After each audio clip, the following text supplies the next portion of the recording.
करायची गरज आहे। जर या देशाचा मालिक आपण आहे मग रस्त्यावर कशाला आलो हा मूळ प्रश्न आहे।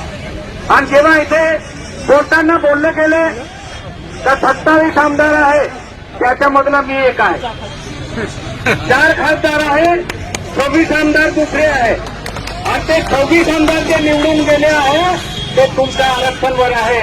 मी कोणाच्या आरक्षणवर नाही निवडून आलेलो आहे, मी आमदारांचा आमदार आहे, मी आमदारांचा आमदार आहे, मी आरक्षणवर निवडून आलो।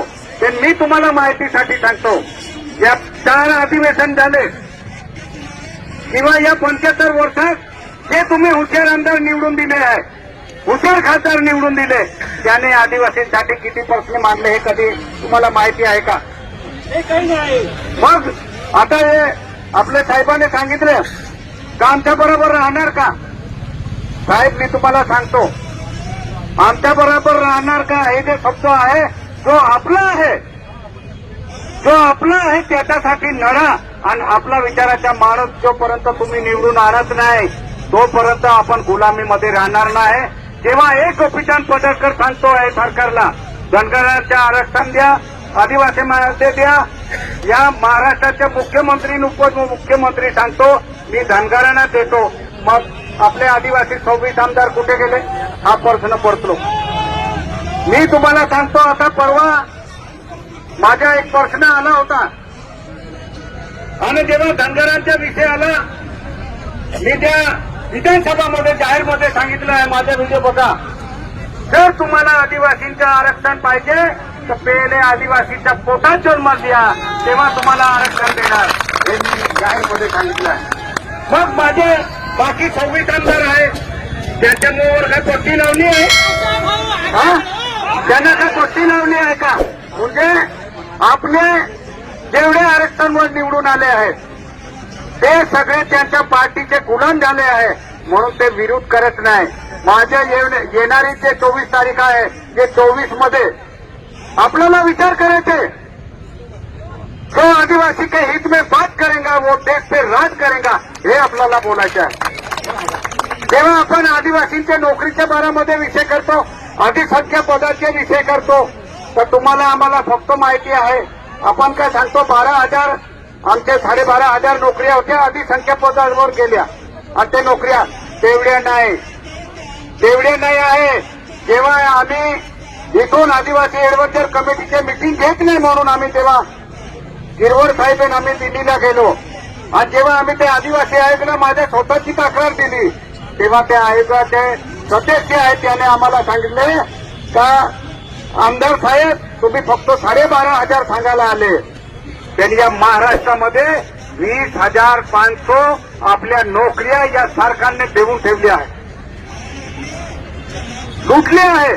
मग लुटल्यानंतर विचार करा, जेव्हा मी एक आमदार 5 वर्षाची आदिवासीची एडव्हायझर कमिटी होत नाही होती ते धारेवर धरून आपण कमिटी स्थापना करायला लावली, 11 तारखेला आदिवासी एडव्हायझर कमिटीची मीटिंग झाली, हे तेव्हा एक आमदार सांगून करू शकतो, मग 26 आमदार कुठे झोपले हे आपल्याला त्यांना विचारायचे आहे। मला तुम्हाला एकच सांगायचे, मी काही जास्ती सांगणार नाही, मी एक आदिवासी गरीब परिवारातून आहे, सगळे हुशार आमदार आहे, तुम्ही सांगणार आमदार आहे कसं? मी तुम्हाला माहितीसाठी सांगून देतो, माझ्या परिवारामध्ये मी पेला 4थी पर्यंत शाळामध्ये जाणारा व्यक्ती आहे, पेला माझ्या शिक्षण माझ्या परिवारामध्ये मी पहिला व्यक्ती आहे 4थी पर्यंत जाणारा, आपल्याला शिक्षणापासून वंचित ठेवला आहे। आजचं सरकार काय करतो तुम्हाला अजून माहितीसाठी सांगून देतो, या महाराष्ट्रामध्ये 24 जे आपले जे आदिवासी क्षेत्रामध्ये आहे त्याच्यामध्ये 64,000 शाळा या जिल्हा परिषद आपल्या महाराष्ट्रामध्ये बंद करणार आहे। आणि जे ठेकेदार आहे जे भाजपचे शिंदे गटाचे जे भी ठेकेदार असेल ते मनुवादी त्यांना ते शाळा आदिवासींच्या मुलांना शिकवण्यासाठी त्यांना ठेके देणार आहे, असे परवेट ठेके देणारा आणि त्यांना पाठिंबा करणारा जे आमदार खासदार आहेत त्यांना पहिले यांना हकालपट्टी करा हे मी सांगण्यासाठी उभा आहे। आपण जेव्हा दुसऱ्याकडे बोट बघतो, दुसऱ्यांवर आरोप करतो, मग वर्षानुवर्षे आपण निवडून दिला तो काय करतो? तो त्यांची गुलामी करतो. म्हणून तो कोणी बी असेल, आपला भाऊ आपल्या समाजासाठी लढत असेल. आता इथे 20 संघटना आल्या आहेत, महिला इथे खास करून लांब लांब होऊन आले आहे. माझी तुम्हाला सगळ्यांना विनंती आहे का मी एक सामान्य परिवारचा व्यक्ती आहे, मला एक संधी भेटली आहे, मी या समाजासाठी प्रत्येक विषय मांडतोय. माझ्या बरोबर जर एक बी आमदार माझ्या बरोबर बोलणारा आपला विचाराचा आला तर या सरकारला एक बी शब्द मांडू देणार नाही, हे सांगण्यासाठी मी उभा.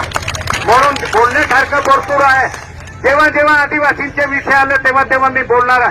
आदिवासींसाठी लढणार, आदिवासींसाठी मरणार. माझ्यावर आतापर्यंत 25 गुन्हे दाखल आहे, एक बी व्यक्तिगत नाही. आमदार झाल्यानंतर बी 3 गुन्हे दाखल आहे फक्त समाजासाठी. आणि समाजाने मला समाजामध्ये जन्म घेतला आहे, म्हणून माझं कर्तव्य माझ्या समाजासाठी आहे. जेव्हा जेव्हा तुम्ही आवाज देणार दादा या, तेव्हा तेव्हा या महाराष्ट्रामध्ये कुठेही असेल तिथे मी जाणार आहे. आणि आज मला तुम्ही सर्वांनी बोलण्याची संधी दिली. मी विधानसभामध्ये बी हेच सांगितलं, इलेक्शनचा विषय मांडला तर त्या विषयामध्ये मी एकटा आदिवासी होतो. ते एवढे हुशार आहे सगळे का सगळे दुसरे जातीचे बोलले, पण मला बोलू दिलं नाही. त्यांना माहिती होता हा व्यक्ती बोलणार आहे, म्हणून मला सुद्धा बोलण्याची संधी दिली नाही. ते आज पेपरामध्ये छापून आलाय की एक आदिवासी असताना त्याला बोलू दिलं नाही. त्यांना धाक आहे का हा व्यक्ती विधानसभामध्ये काय बी गोंधळ करेल, म्हणून मला चान्स दिला नाही. पण मी विधान परिषदमध्ये मी एकटा आदिवासी आहे.